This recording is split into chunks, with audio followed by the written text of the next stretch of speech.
Magandang umaga mga bata. Kamusta ang araw nyo? Busog ba ang lahat bago pumunta sa ating paaralan? Mahusay naman kung ganon. Bago tayo magsimula sa ating aralin, ating pakinggan ang panalangin na aking inihanda. Sa ngalan ng Ama, ng Anak, ng Espiritu Santo.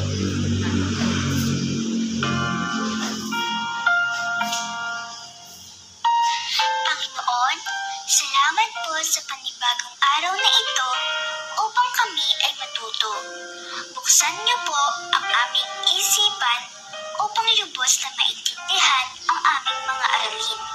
Bigyan niyo din po ang aming mga guro, mga magulang, at mga kamag-aral ng lakas ng katawan at isipan na masigit namin kailangan sa araw-araw sa panahong ito.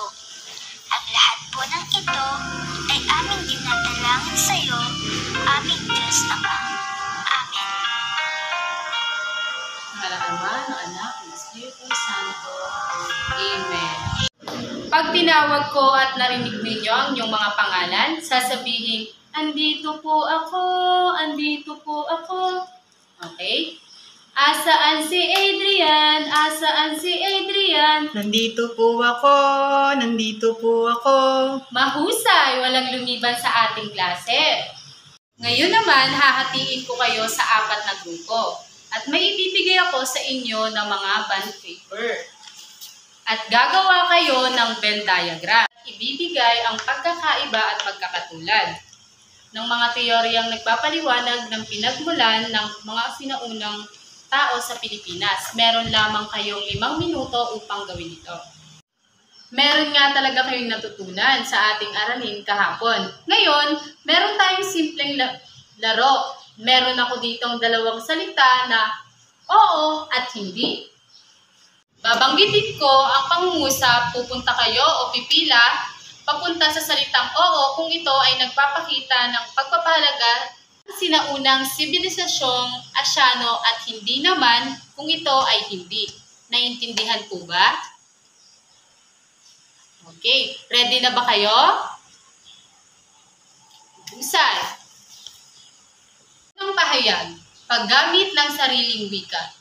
Oo o hindi? Pangalawa, pagsuot ng katutubong kasuotan. Oo o hindi? Pangatlo, pagbigay galang sa mga yumao. Oo o hindi? Tama.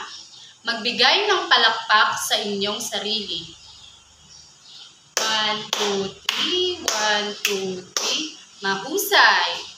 Ang ating tatalakayin ngayong araw, pagbuo ng lipunan at pagkakakilanlang Pilipino.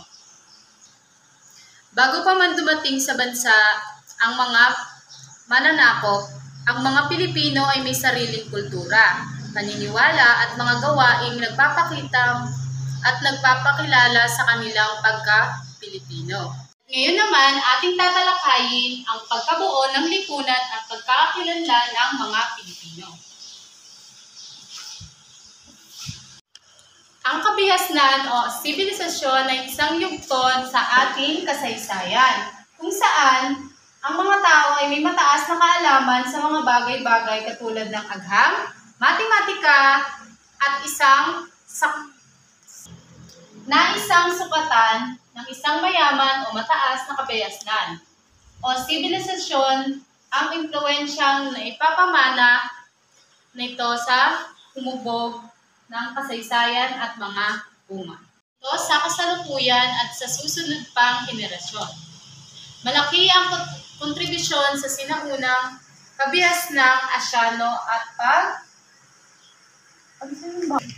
sa pagkabuo ng lipunan at pagkakakilanlang Pilipino. Isang patunay sa mga kontribusyon, ito ay ang paniniwala sa iba't ibang Diyos. Naniniwala din sila na may mga espiritu sa kalikasan na tinatawag nilang paniniwalang ito na Aminism. Mataas ang pagpapahalaga ng mga ninuno sa yumao. Ito ay kanilang nililinis, dinadamitan ng mga espesyal na damit at pinababaunan ng mga mahalagang gamit sa loob sa loob ng kabaong at hinuhukay na muli. Kinukuha ang mga tuyong mga buto at inilalagay sa espesyal na banga. Marami ba kayong natutunan ngayong araw? Magandang balita!